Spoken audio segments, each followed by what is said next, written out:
Frozen. Faker says, I don't want to deal with that one. Maybe that'll be the last ban. Given respect to Frozen, that said, his Echo is still available. And Syndrome. I don't expect that he'll go towards it, but I would actually really love. I mean, this may be the last time that we see Turkey. I'd love Frozen to just put it all on the line and go for his signature pick. He recently did an AMA, and he talked pretty much at length about why the pick was super important to him. He says it is his clutch pick, and EULCS would certainly need some clutch right now. Absolutely. A lot riding on this game for more than just Turkey.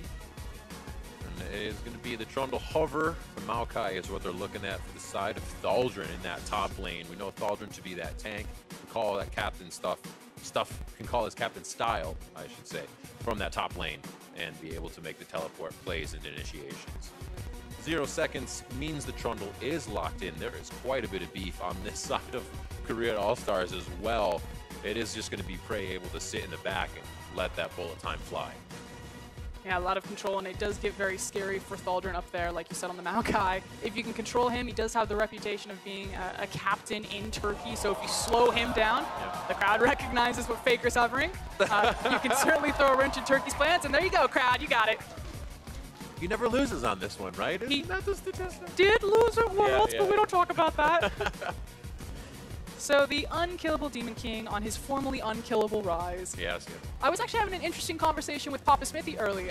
We were talking about, how Orianna has kind of fallen out of the meta, and Rise has kind of become the new Orianna in the sense that you can just blind pick it. It's just one of those champions that doesn't matter what you're playing across from, you should just pick it safely. It's got the defense, and a lot of that goes with the itemization changes. The fact that he can swing into Abyssal Mask if he needs to. If he doesn't want to expend the cost, maybe he can go into the Merc Treads, have the tier available for him. So I think he's just well-rounded, even since Worlds, and especially on the new patches. Nicely versatile. He will be up against Frozen's Syndra. We saw that coming into play very big as they were playing in the play-in stage for Worlds.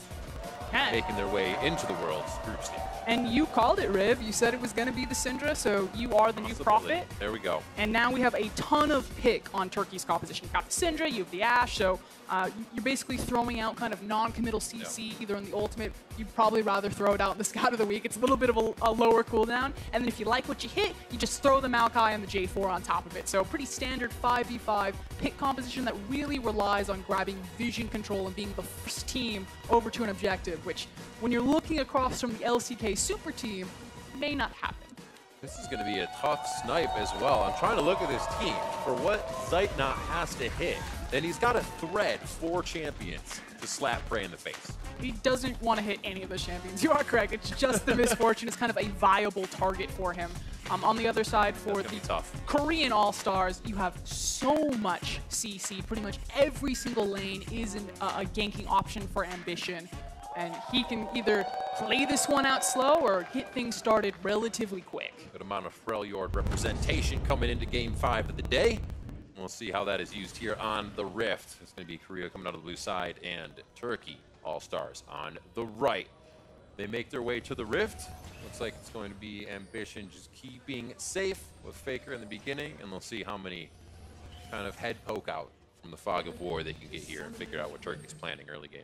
And already we've got the Comet Respect build coming out. It used to be in the case of the Misfortune and the Graves, back when Graves was an 80 carry, that you would see the Respect Graves start, which was like cloth armor and then pots, because you were accounting for the damage. Now you've got boots and a 4-pot start. So naturally you want more potions because you're going to get poked, you're going to lose more health, and you just want the sustain so you can sit in the lane. It's really annoying too, just to make it rain cometed all the time from Misfortune.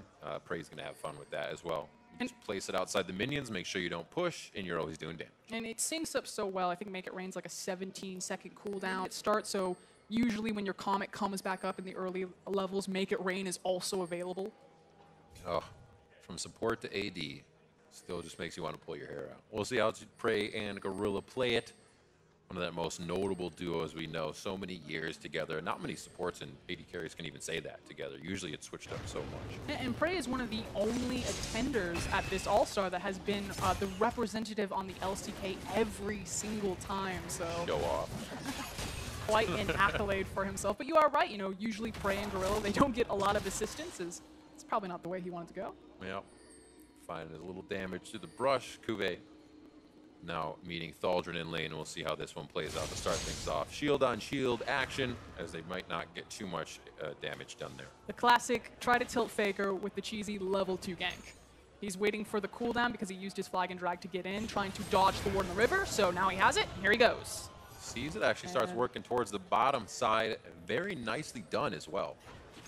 They have that vision control towards the top, so you would kind of expect Faker to say, hey, I feel more comfortable hanging towards the left side of mid, but plays that one very smart. I think Faker took a page from Karsa's interview, where Karsa said he was the only SKT member, so he's probably going to be alone, and we should pick on him. He's like, no more. I will play this super safe, stand in the exact middle of the lane, and expect everything.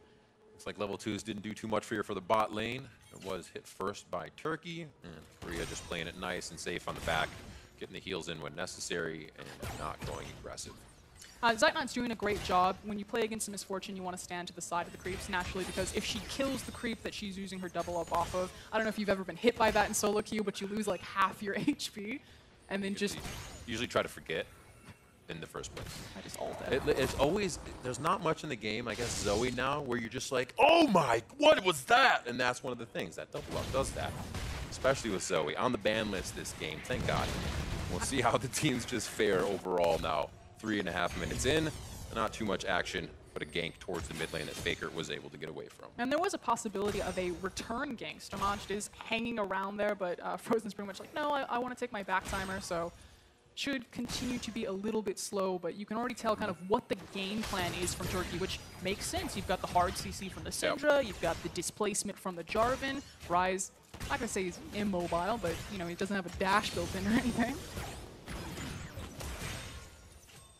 Little pressure from Stonemage down towards the bot side. The flash, the lick. Is it enough, though, to stick the kill in? They're actually going for Prey. A little bit of mismatch onto Gorilla, as Prey was just out of the flag and drag, so they're not able to capitalize. Zeitnot was just a bit far behind and only delivers one volley into the fight. Korea now with a little bit of knowledge of where Stonemage was. We'll see if Ambition makes his presence known bottom. I have a feeling that Ambition's just going to continue to power farm through this again. He had the opportunity because there was so much CC across the map from him in all of his laners that, hey, do I want to play this one, you know, hard and fast and look for the counter ganks, or do I just want to play this one a little bit slower and farm it up? Sejuani, one of the few tank junglers that really hasn't fallen out of favor in the new Runes Reforged system. It's pretty much been either Sejuani or Rek'Sai, and you kind of choose, you know, do I want a more active early game? You know, am I facing across from something like a Lee Sin? Then maybe you go for the Rek'Sai so you can compete with it early game, or you can fall back to the Sejuani, especially when you're looking across from someone like Jarvan, and just try to farm it out. Farm it out, always super healthy in the jungle, and always able to make a move if necessary. Leaves a lot of windows open. Ambition's been on the map for quite some time, now starts to get himself into a bit of a scary situation as he wards up and make sure he has knowledge of where Stonemage is once again. These wards on the bottom tell him also that Stonemage is top, so the team still has that information. Exactly, and he's walking over to wards on the Krug side as There well. you go. The entire map is lit up, pretty much every single one of his camps. There's also one on the Raptor camp itself. So the question is, what is Ambition going to do with the information? I suspect that he's going to continue to farm. It kind of fits the Ambition Samsung style of playing it a bit slower, especially when you have a composition that scales as well as the LCKs does. I think the only time we don't get that Ambition, like safety farming, is when he's on the Nidalee. And then you're just kind of hoping that the team's behind Ambition when he leaps in. It's very interesting in the styles. He sometimes switches through again onto Faker. Quickly hits that cleanse out, and he looks like he's going to keep himself safe for now. Faker alive. Another pressure from Stonemage. Yeah, and still holding onto the flash, and that's the big thing. It's now bottom, hit and miss. Tom Kinch. Woo! Quickly out. Thank you very much. There was last bit of mana there too, so they just got Zeitnot to safety. As Thaldron's getting pushed up to the turret, looks like Juve's just getting to work on the minions, making sure that Thaldron has to focus on getting his own CS. They're going to be going for the dive. 6 is there. Subjugate goes down to get a little bit more tanky from Thaldron, but Juve in a bad spot here as the final touches are they coming down. And Ambition in, Arctic Assault to come out, gets the W, may not need to queue in. The auto comes in for first blood. Ambition Sejuani. Clinical there from LCK. They wait until QV has the ultimate. He's going to use it so he can be the primary tank, and they just corner Thaldron in between the wall and his tower here. Has difficulty getting around to freedom because of where the nice pillar placement is. Has to use his W, and it may look good there. Maybe he trades 1 for 1, but again, the Trundle is just so tanky, and it's an easy walk down for Ambition. 2 flashes there, definitely necessary. Thaldron as well, blowing his, but the teleports have been used to get back into lane. And we see Turkey trying to gain a bit of control towards this bottom side of the map too. They say, hey, we take it slow. If we know that there's going to be pressure topside, we may be able to make some work of this Mountain Drake. And the scary thing is, you know, Cuvée didn't get the kill, did participate with an assist, although I may have to hold up because they will not stop ganking Faker. Didn't you say tilt Faker? Isn't that what you got to do? I think that's the only way to win, but even if you do, he still attempts to like 1v9. When you keep running it back mid, when does it become the salty run back? At what point? Gang 5, gang 6? Looks like they let this one fizzle out as Gorilla's going to meet Zerg staying in the river, but they just walk it out. They'll be fine. And so again, kind of back to my top point, Cuvée didn't pick up the kill, did get the assist, but he's got a massive CS lead, and he also has his team out right now. So Trundle is a huge problem, and it's now the question of, do Turkey expend resources to try to even out the damage that they've done, or do they just say, you know, screw it, we're going to go all in on the bot side, all in on the mid lane, and try to get the teleport play to get him back in? Looks like Korea is going to do just that, somewhat pinching in the blue buff. It doesn't look like they'll follow. Nice job by Frozen taking that away. He knows his boundaries on Syndra. That is one of his main champions. This is mine. Thank you very much. Faker thwarted on that one. Will have his own blue buff in just a little bit as Ambition goes around. I was going to say that gives them an idea, though. They're privy to the knowledge that now Ambition's going to be topside. Something else may be able to work, but Thaldron's teleport is down as he is just getting bit in the butt in his onesie here by Cuvée, owning the lane on this Trundle and using that subjugate. Actually didn't even there. That was a regular fight. And now there's multiple targets available. We said that Cuvée was going to be a problem for Thaldron. You just saw that. Well, now Frozen sitting in the mid lane without cleanse, without flash, and it's probably going to be a pretty quick and easy decision to say, let's wait for the Sejuani ultimate. Just walk back to the mid lane. I'll grab him. You hold him down. So what is on the list for Turkey to kind of prevent this? A lot of things have been happening. You know, there's some flashes blown from the engaged top. Do they kind of hang out and farm still, knowing that those are down for Korea, or should they act? I think the opportunity is around Zeitnot in the bot side. It's kind of the one lane that's not necessarily even, but hasn't swung too far one direction or the other. Again, you can try to make that team play. The issue is with Ashe constantly being such low health, it's always going to be dangerous to look for that opportunity. But maybe you get control, or maybe you take advantage of a back timer, get the mid-wave push, and then just start rotating bottom. Maybe you try to 3v2 it. Just always getting shots in. It's like, I'm MF, but I am poking you now. You just try to get away from it. It does not work. It's just what dominated Caspa Cup. The fact that she doesn't even have to rely on the trade pattern of that massive double-up damage, that she has, what, 650 range on just laying down the make it rain and just letting Comet do all of the work for her. So you get some single autos on the back. There's the make it rain Comet. And just out of range for a double up on that one. But they're playing safe. They're okay with having a bit of an advantage in that lane and not trying to push it further where they could make any type of mistake. And you can see that Ambition is responding to that, you know, trying to slip into the river, again, create that safety net of vision so Gorilla and Prey can have the information that if they want to continue to be aggressive, they can push forward. But right now, it's really about denying as much farm as possible. And you're starting to see that open up between the two AD carries, although that is a big wave pushing into Zeitnot. And this will be interesting if it works. Faker was seen by Frozen walking up. Now, how much does it just work when Korea puts something in action? Thaldron's already in a bad spot as he stayed at the turret, and they are able to still walk that up. Frozen, just a few steps behind Faker, wasn't even able to do anything for his top laner. And unfortunately, Turkey's only option there is to either bring more members than... Oh, hold on. That was pretty keen. I liked it. That's ambitious. Yeah. Is to either bring more... Yeah, you got it. I had it there. More members than Korea has, or just let it fall. A little more ambitious as well in front of the turret. Frozen, very, very low, goes down himself. Stonemage, one last shot. Faker gets the double kill in. Gets himself out of turret range along with Ambition. 4-0.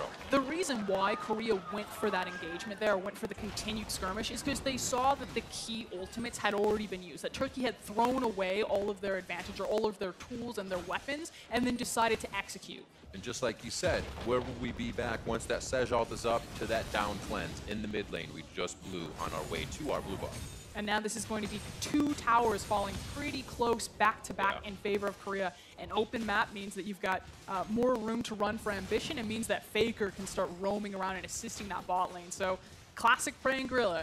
They held tight, and now it's time for the rest of the team to move on down and pick them up. Causing Europe to put their rally caps on now. Things are getting tough for Turkey. There was the initial ult, like you said.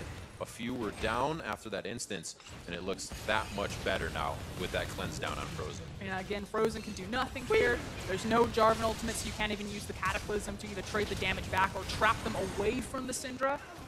It's a full reactive vault as well. He didn't even have that many spheres on the ground, so you're missing a bit of damage. Unfortunate. And that's what Korea's very good at, is making you play reactive. Even if Korea's behind, they're very fluid in correcting a mistake or making a way to the advantage once again. It seems like they do it here from the get-go. 3-0 for Faker, and one of those kills over to Ambition. And now it's the question of where do they strike next. I suspected that it would be the bot lane. Of course, they don't need to pull QV. He can continue to be just a terror in the top lane, but Turkey are running out of time in terms of how they want to inch back into this game before a late game team fighting or a late game composition has now just won the early game. So it's just only going to get worse. You're already getting a very big Trundle that shouldn't be doing too much until he's able to really soak up what Thaldrun does, but they have him with 2 assists. Let's see what they can do towards the bot side. Ambition says, this part of the jungle's mine, and it's for prey. And there's also a very deep teleport ward if QV wants to use it. Oh, Faker trying to roll more out. He says, bye-bye. I do not like this situation in a 3v1. He plays that smart and finds his team towards the bottom side of the map. You guys use a lot of ships passing in the night as kind of your analogy, your go-to phrase. I feel like that was actually ships passing in the night. But here we go, team fight. Oh, very, very close to going down. Stonemage's going to get spit out. Bullet time coming across the team, and that's going to be a pickup in for Gorillas. He slams down the hammer. And Turkey are unfortunately on the outside track there, because not only was it the clean pickup in the jungle, the blue buff, but it was also the minion wave crashing into the bottom tower, and 3 members of Korea ready and waiting to siege another structure. What an influx of gold as well. One turret after the other. They haven't even been back to spend this money yet. And they are just floating in gold right now. They'll be back to do that, and back very quick, if you will, onto the Rift to do it once again. And taking another look at this, it's just not a lot of vision for Turkey here, unfortunately, and walking into a very short corridor against a very fed team. The CC is easy to stack from multiple members.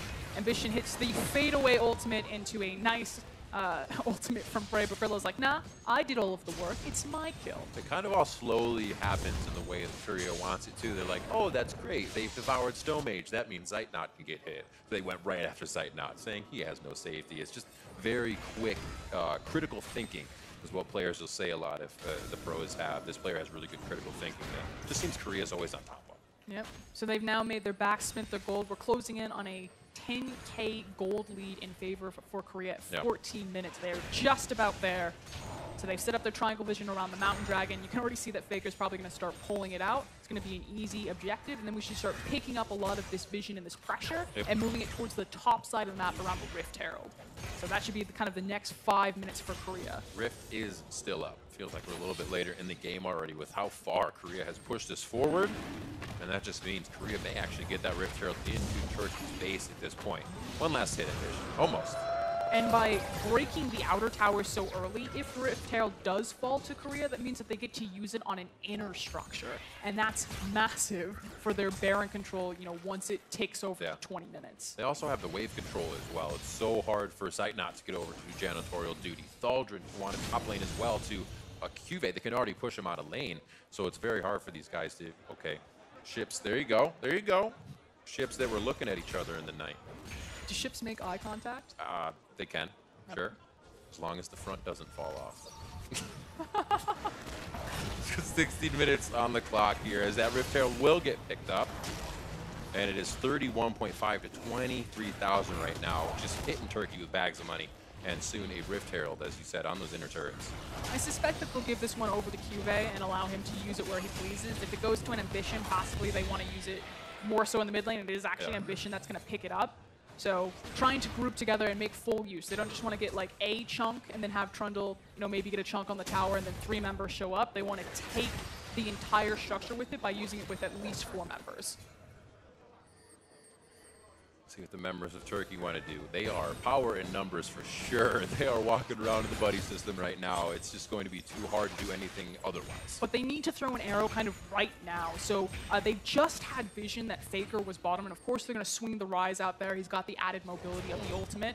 And then QV's got complete control over the top side. And that was kind of the small window that Turkey had to say, okay, Faker's over there, QV's over here. This is probably a 5v3, and we've got 20 seconds to execute. But just that hesitation. It seems very small, but not throwing the arrow there, not looking for the initiation. Although now he gets it there on a control ward. Very nicely done as well. Rift Herald coming out, and Rift Herald bombed. What do you know? I'm going to save the arrow and throw it blind to deny the Rift Herald. So, very nicely done. I have been proven wrong. Good job, Zeitnot. We're like, he has to hit prey. How's he going to thread the needle? Nice play there to actually stop a whole lot of pressure coming out. Great play from Zeitnot. And of course, he did see Sejuani sneak into the side there with the vision placed at there we go, the top of the Raptor camp as well as the top of the red buff. But that was really cool. That was absolutely awesome. Faker now says, we're not done here in mid lane. They're still keeping that pressure just past the river. Like I said, if you're able to go past the river with your entire team, it is not looking good for your opponents. Korea now starting to clear out the wards as well, throwing a little wide left, close to Glacial Prison, and now they're trying to save Zeitnot. He gets himself to the back of the line. Stomage is into the back as well as Faker gets himself the safety. Thaldron's in, and the middle of the fight gets the bullet time as Bastion really doesn't hit anyone. With a follow-up dazzle, Faker and the team looking to realm warp forward so they can get to the back line. They've done such a great job of protecting Zeitnot and Frozen. They've been able to deliver damage in Korea, are finally thwarted and engage. Yeah, Turkey with a great team fight right there to split apart Korea. You called it, Riv. The fact that Gorilla's ultimate really didn't do anything for that team fight was a major turning point, but also huge props to Tom Kinch to be able to maneuver Ashe to safety there and continue to lay out the damage. That is the one they needed as well. I mean, good hit from Korea as well. They say they don't have an arrow. This should actually be quite an easy fight. And, you know, Korea is just trying to flex their dominance. They didn't get the tower because they couldn't use the Rift Herald, so they're trying to go for these micro objectives like the red buff and to continue to push their advantage, but they just get really split in this team fight. It was a great knockup from Stromage. He hits to the back line. Thaldron is joining him, but the two parries are still protected. So while the tanks are causing havoc to the back line, Frozen and Zeitnot, with the help of Tom Kinch, just kind of get to walk through Korea and force them out of the jungle. We talked about it a little before. You said Cosmic Radiance always better when you use it on your own accord. There, in reaction, the damage was already done by Turkey, and they were able to push forward. Zeitnot staying alive, putting out 3,000 damage in that fight is imperative for Turkey to keep this going. And the big thing is that it pumps the brakes on Korea's snowball. Yeah, a little bit. Missile voyage. Not a voyage he wanted to completely take. Just himself back into the game. But I did like the idea. They threw the arrow, Tom Kinch was ready to go. Fortunately, just didn't connect, and Korea is still going to play the rotation game as they now swing it to the top side, find the waiting creep wave. One of those old fun solo queue plays when you run teleport Ashe, throw an arrow down middle, teleport to the turret and kill the guy when he gets hit. I actually have a Smurf just for that named Ashhole. There you go. There you go. There you go. I was right about you. 6-1, 20 minutes in. We'll see here just about 10,000 gold for Korea, but usually that means an entire game from them. Not many teams can come back against the prowess of the Korean All-Stars when they can get a lead as such. But Korea did struggle against Turkey a couple of times in the World Championship. We now have a little bit more skirmishing. Not able to deliver the damage. That Blade of the Rune King is actually chunking down these guys pretty good. He has a very tanky, or he has very tanky opponents going up against. So if he can keep himself at range, he's going to keep himself in a good spot here. That's not going to help, but a beautiful disengage from Turkey, denying a lot of damage. Can they deny the turret, though? They throw out the Maokai ultimate. Don't believe it's going to do too much. Korea wants to fight right through it. Finds Stomage. He goes down immediately. Zergsting brings Zeitnot back, and Thaldron is left to try and walk out of this, but they cut the tree down. 8-1 is 2 more picked up by the Korean All-Stars. And that's a good demonstration of the difference between Korea and other regions. It's the fact of where they're picking the fights. Yes, Turkey look confident, they look strong, they're trying to force them out of the jungle, but Korea say, no, that's not why we're here at all. We're not fighting over Raptor Camp, we're fighting over your tower. Right, that rinse and repeat. Exactly, they take the structure, they sweep to Baron, and now it is red zone defense for Turkey here. Faker in a bad spot, takes a little preliminary damage to start off the fight as Frozen sets up the orbs, but he doesn't have an ult. He still gets a scatter of the week, takes down Thaldrin. Rather, that was the team, I'm sorry, that was Ambition, and now they're going to be continuing the fight. Zergsting gets himself back, thought he would live, but Faker is able to take him out that time, and now it is Zeitnot. He does not have Zergsting, and he goes down without the protection. Korea is finally starting to pick Turkey apart in these fights. Instead of one by one, Frey getting a little too greedy, and he's going to be doing that until he comes back up to hope it doesn't happen again. Faker. They're going. Still mage, little ambitious, I like it. A lot of low health to make you do some really crazy things. Faker was like hide around the corner, can I just run up? We take another look at it. Great zoning from Cube there, gets a super nice pillar, slows them all down. Yes, he trades his life for it, but the damage has been done because the Baron is secured by Korea. A little bit close for comfort, especially with Syndra in the game, who has very high burst damage, but they showcase why they're the super team, take it down, and then take the rest of the fight. Zeitnot, at that point, you're just like, great. Going down, you kind of know it. Didn't use heal on that one. Knows he's probably going to have a better chance using it in another fight. And we'll see what Korea can now do with the Baron. The All-Stars are going to make their way around the map. Probably allow Faker to do a bit of a split push until they get all the minions in their favor. Turkey's trying to do a good job of clearing that out and saying we need breathing room so we can at least take a few fights before they're in our base. Yeah, and the priority lanes for Korea, of course, are going to be the mid and the bottom. You want to secure that Baron inhib. Mid gives you most control over the map, especially because that bot inhib is very damaged and very low already. Speaking of what Turkey want to do at that point, you're exactly right. They've kind of got a very tiny window left in this game to try to make something happen. We talked about their pick tools as their win condition, and that's really all it is. You're playing Yahtzee. You're just throwing it out, seeing what you catch, and hopefully it's something good. Can this even be a Thaldrin teleport behind? Because they're really, if the front and the back line of Korea melds together if anything were to happen to Frey. It's also the fact that the gold discrepancy is so massive that even if Thaldrin got exactly, even if Turkey got the best case miracle fight, it's a good way to put it. Still might not be enough to turn the tides of this. They're gonna have to go real scrappy and real crazy. Gotta weather this storm or a very big mistake from the Korean All-Stars, but I feel like that's not something you see at All-Stars. Unless they might be very, very far ahead. Almost the case here as possible pressure to Stone Mage in the top. Ambition doesn't take hold of that, though. I mean, Ambition said in an interview that Korea will not lose a match. This is true. They already fell to the LMS, so... Point. He's lying to us. Oh, Stone Mage goes in, finds Prey on the backside. Arrow is going to hit Gorilla on the front, though, as the Cosmic Radiance comes down. Korean All-Stars are able to deliver the damage back to Turkey, and now they're onto the inhibitor turrets and the inhibitor inside Turkey's base. That was just beautiful. The fact that the Cosmic Radiance hits just as Prey is using the ultimate. So yes, it was used reactionary to Jarvan trying to go for the engagement, but all of the damage was front-loaded as Korea are just running through them. 25 minutes on the clock, turning the Turkish All-Stars base into shambles. The Korean All-Stars will look for the last bit of damage on the Nexus as Faker goes down on his rise for the first time in the game, and that is going to be Korea at 2-1. A 25-minute steamroll from the LCK Superstars. They found their groove in that game for sure. Faker with quite a bit of pressure on the mid lane. As you said, the Turkish All-Stars were trying to go in saying, if we can tilt Faker, we can get the game. But today, an untiltable man played League of Legends in the mid lane for Korea. Yeah, and Jarvan did what he could. He had, I think, 2 to 3 ganks on the mid lane. He threw some pressure down into the bot side, but like you said, Faker is the best for the reason. Absorbs all of that pressure. Praying really like, we're used to this. No one's coming for us. It's us against the world. And then Cube gets all of the time in the world to just pop off against Thaldrin. See the Turkish All-Stars as well. Not faring as well as they would have liked coming in, but it is the All-Stars match. It's either going to be hot and spicy, somebody's got to do poorly on the other end of that hot and spicy. And the thing is Turkey can still hold their heads high. We still got, some of their strong flashes of brilliance in terms of their early game. Absolutely. That sick blind arrow from Zeitnot there to interrupt the Rift Herald. First time I've ever seen that happen. I guess from an arrow. Yeah. Usually you don't see it actually stopped in games because they always cast it so far away. But yeah, that was really cool to see.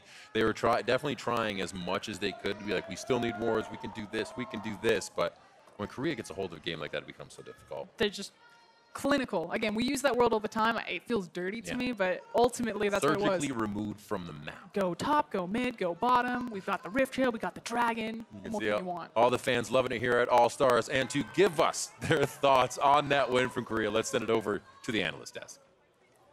Thank you very much, Riv. Korea bouncing back from a loss yesterday to move to 2-1. Unfortunately, though, this doesn't push them ahead of the LMS in the standings, and so they will be moving on to the knockout stages in that second seed for Group A, but grabbing the victory here nonetheless. And it's nice to see Faker having a good game, especially after what he looked like in their loss. He had a pretty rough game against Zoe in that one when he was on Talia. So again, back to his dominant ways. Yeah, probably a little bit angry about it.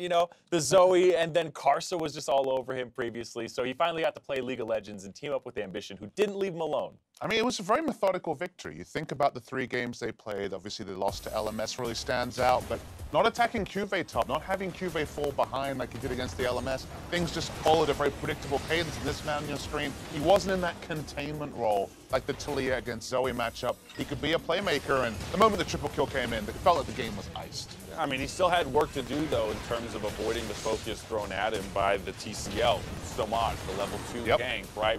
Return ganks after that. So Faker's still under a fair amount of pressure, but showcasing, once again, why he is one of the best players in the world. And I mean, honestly, this is Faker at his best, when he's able to absorb the pressure, when he's able to roam around the map, affect side lanes. That's when he looked at his best at Worlds, and I think that's what he was really able to do here. I mean, just coming back to my point, though, it's very likely now we will get Korea versus China as one of our semifinals. I think MLXG looks at the tape, thinks about how Karsa undid Cuvée in the top lane. Cuvée made some mistakes. He was punished, and kind of Korea fell apart around Cuvée not having lane pressure. To me, that was the big change in that particular matchup. I think that's the way you attack Korea, because usually he's a rock in the top side. You set him behind, you get things going. Maybe things can be different. Yeah, in the first 2 matches for Korea, actually, Cuvée was put behind rather easily and shut down early. Found ways into the game later in the first match. But yeah, exactly. Attacking Cuvée is something you can't do. But I want to see him, bust out the cannon. I want to see the cannon top with Spellboy. We've been waiting for a couple days, and we haven't seen it for anyone. It got banned once, and that's it. It was a big pick in Kesper Cup because you could flex it as well. Support cannon is fine. It's very good with the unsealed spellbook, going Ignite in the top lane, being Pantheon-esque with your lane pressure. Maybe holding it for the big match, maybe holding it for China. You already kind of put a spotlight on that knockout stage, talking about that matchup. Of course,